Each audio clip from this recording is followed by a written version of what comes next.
দেখেন সাকিবের উইকেটটা দেখেন, এখনো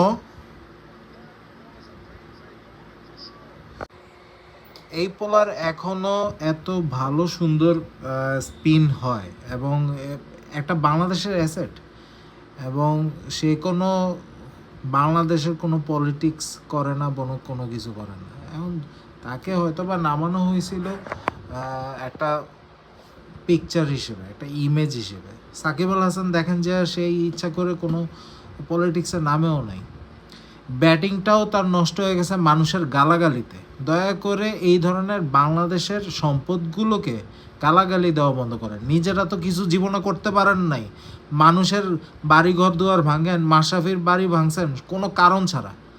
সে কি ওই বাড়ি তৈরি করছে ঘুষের টাকা দিয়ে, আওয়ামী লীগের টাকা দিয়ে? সে তৈরি করছে ওগুলো তার নিজের অর্জন দিয়ে। এগুলো করা বন্ধ করেন আপনি।